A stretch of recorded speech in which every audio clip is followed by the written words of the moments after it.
History is always more complex than it seems, and we have to be honest about that. But the 13th Dalai Lama wrote a letter the year before he died, seeming to recognize the severe threat posed by a China that was becoming too large and too powerful for Tibet to withstand. It may happen that here in Tibet, religion and government will be attacked.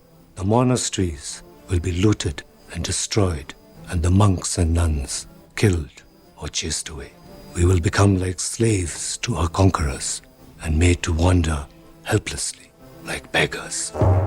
The days and nights will pass slowly and with great suffering and terror. But Matheson and Scorsese weren't being disingenuous by oversimplifying the situation in the film. They deliberately show the progression of how the Dalai Lama himself learned about his own nation and the world, one small, fragmented piece at a time. It's a faithful rendering of the information that trickled in to him and how he processed it. It's more of a personal picture, an intimate story, in a way.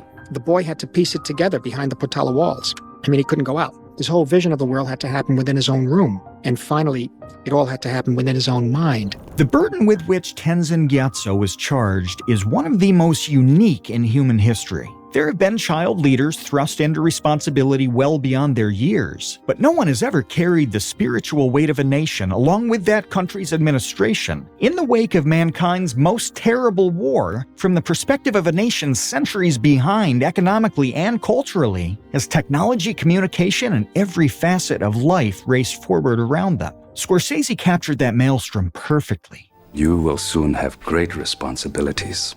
You must know what to do. But to a single B-29 over the Japanese city of Hiroshima, it was the beginning of a new era for civilization.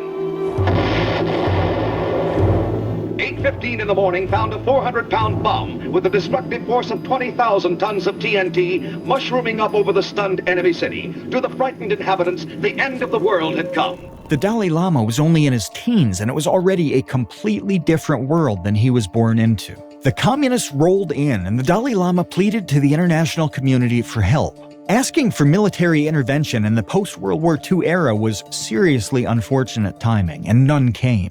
This week began the peaceful liberation of Tibet. Members of the People's Liberation Army have entered this western region of China at the urging of the Tibetan minority. Long a stronghold of imperialists, the Tibetan people have found themselves living in a feudal kingdom under the tyranny of the Dalai Lama.